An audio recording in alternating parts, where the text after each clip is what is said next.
साथियों, आउटसोर्स और संविदा कर्मचारियों को अब मिलेगा 15 लाख रुपए तक का बीमा। जी हां दोस्तों, इसका बाकायदे आदेश जारी हो गया है। पूरा आदेश दिखाऊंगा। ये आदेश अभी इसी महीने में ये आदेश आया हुआ है। 15 लाख रुपए तक का आउटसोर्स हो या संविदा कर्मचारी हो, इनका बीमा जो है 15 लाख रुपए तक का होना है। दूसरी बड़ी खबर आ रही है एक और कि आउटसोर्स सेवा निगम का पोर्टल लगभग तैयार हो गया है। इसमें 4 लाख से ज़्यादा आउटसोर्स कर्मचारियों को लाभ मिलना है। सबसे बड़ी बात, इसमें न्यूनतम वेतन जो है 20,000 रुपये तय कर दिया गया है और ये 40,000 रुपये तक जाएगा। 4 श्रेणियों में न्यूनतम वेतन तय किया गया है। 20,000, फिर इसके बाद 22,000, 25,000 और 40,000। पूरी खबर जरूर जान लीजिएगा। इसका पोर्टल लगभग तैयार होगा, कब तक चालू होगा इसकी भी खबर सामने आ रही है, तो पूरी खबर आपको इस वीडियो में बताएंगे। साथ ही तीसरी एक और बड़ी खबर आ रही है। ठेकेदारों को हटाकर सरकार सीधे विभाग से आउटसोर्स कर्मचारियों का अनुबंध करने जा रही है। इस पर जो है गजट नोटिफिकेशन सरकार ने जारी कर दिया है। यानी सबसे बड़ी खुशखबरी हो चुकी है आउटसोर्स कर्मचारियों के लिए। तो 3 बड़ी खुशखबरी आज के वीडियो में हम बताएंगे साथियों। चलिए वीडियो को शुरू करते हैं। उसके पहले छोटा सा अनुरोध है, वीडियो को लाइक शेयर कर दीजिए ताकि वीडियो सभी कर्मचारियों तक पहुंच सके।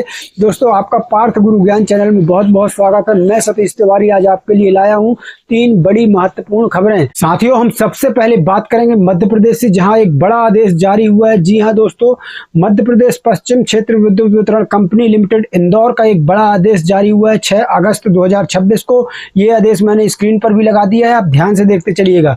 इस आदेश में तकनीकी श्रेणी के नियमित संविदा और आउटसोर्स कर्मचारियों के लिए 15 लाख रुपए की दुर्घटना बीमा योजना का विश्लेषण करने के लिए एक समिति का बाकायदे गठन कर दिया गया है। जी हां दोस्तों, यानी कि आउटसोर्स संविदा नियमित कर्मचारियों को 15 लाख रुपए तक का दुर्घटना बीमा मिलने वाला है। इस समिति में मुख्य महाप्रबंधक को अध्यक्ष बनाया गया है। इसके अलावा अतिरिक्त मुख्य महाप्रबंधक, मुख्य वित्तीय अधिकारी, मुख्य सचिव, संयुक्त सचिव और वित्तीय विविध अधिकारियों को समिति में सदस्य बना दिया गया है। यानी एक पूरी समिति तैयार कर दी गई है।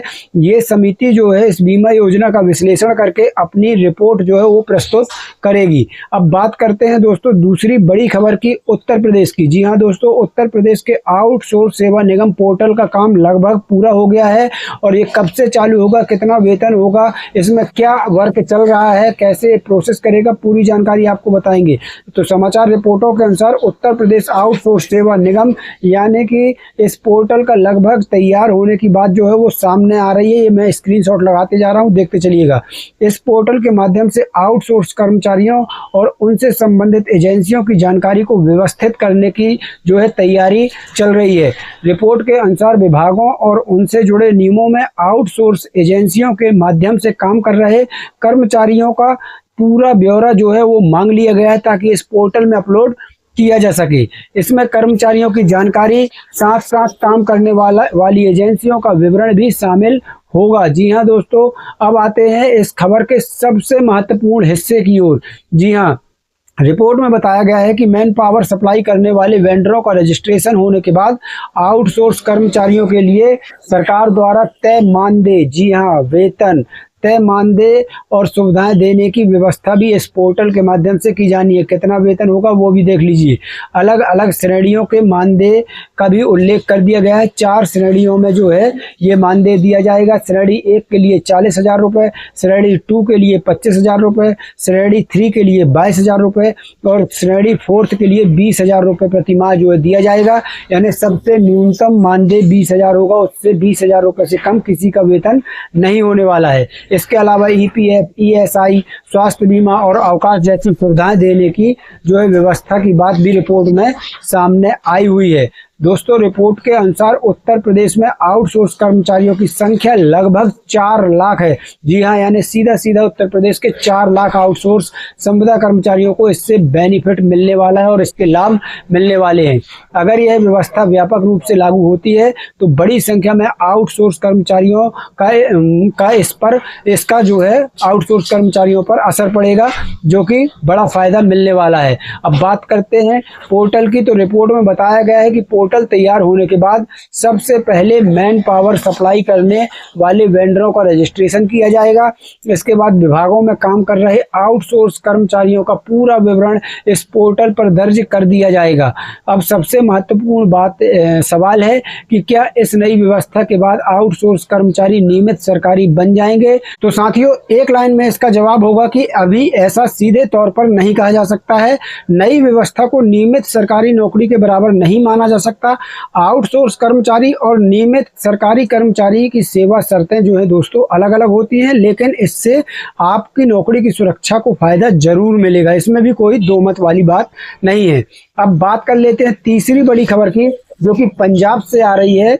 जी हाँ दोस्तों, आपको बता दें कि अखबार की रिपोर्ट के अनुसार पंजाब में आउटसोर्स कर्मचारियों को लेकर नई व्यवस्था में ठेकेदार की भूमिका हटाकर पात्र कर्मचारियों को सीधे संबंधित विभाग या फिर सरकारी संस्था के अनुबंध में लाने की बात जो है कही गई है। रिपोर्ट में पंजाब स्टेट आउटसोर्सेड पर्सनल एक्ट 2026 का उल्लेख किया गया है। इस व्यवस्था के अनुसार पात्र कर्मचारी निर्धारित सेवा अवधि पूरी करने के बाद संबंधित विभाग या सरकारी संस्था के साथ सीधे अनुबंध में आ सकते हैं। जी हाँ दोस्तों, जिन कर्मचारियों को उन्हें 5 साल की सेवा पूरी कर ली है वो सीधे अब सरकार या विभाग के साथ अनुबंध उनका होगा। बीच में कोई एजेंसी, कोई ठेकेदार नहीं रहने वाला है। और जोखिम भरे काम जो कर रहे हैं उन्होंने अगर मात्र 3 साल पूरे कर लिए हैं तो उनका अनुबंध सीधे सरकार या विभाग के साथ होगा।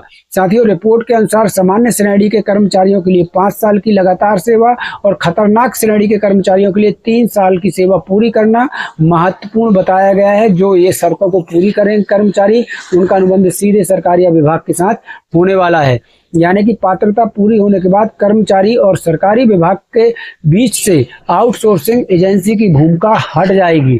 लेकिन यहाँ एक बात बिल्कुल स्पष्ट समझना जरूरी है, सीधे अनुबंध में आने का मतलब यह नहीं है कि कर्मचारी स्वतः नियमित सरकारी कर्मचारी बन जाएगा। रिपोर्ट के अनुसार नियुक्ति साल दर साल अनुबंध के आधार पर आगे बढ़ती रहेगी, लेकिन एजेंसियों का काम खत्म हो जाएगा। सरकार के साथ सीधे इन कर्मचारियों का अनुबंध होने वाला है और उसका साल दर साल सरकार के साथ या विभाग के साथ नवीनीकरण संतोषजनक प्रदर्शन के आधार पर किया जा सकेगा। इसलिए सीधे अनुबंध और नियमित सरकारी नौकरी दोनों को एक जैसा नहीं समझना चाहिए। अगर इन सभी खबरों को हम एक बार फिर से आसान भाषा में समझें तो तीनों बड़ी खबरों को आसान भाषा में मैं आपको बता दूं तो पहली खबर है जहां आउटसोर्स संविदा कर्मचारियों की जानकारी को डिजिटल और व्यवस्थित करने की दिशा में कदम उठाए जा रहे हैं। दूसरी है मानदेय और सामाजिक सुरक्षा सुविधाओं को जैसे ईपीएफ, ईएसआई, बीमा, छुट्टी आदि को लेकर व्यवस्था मजबूत करने की बात सामने आ रही है।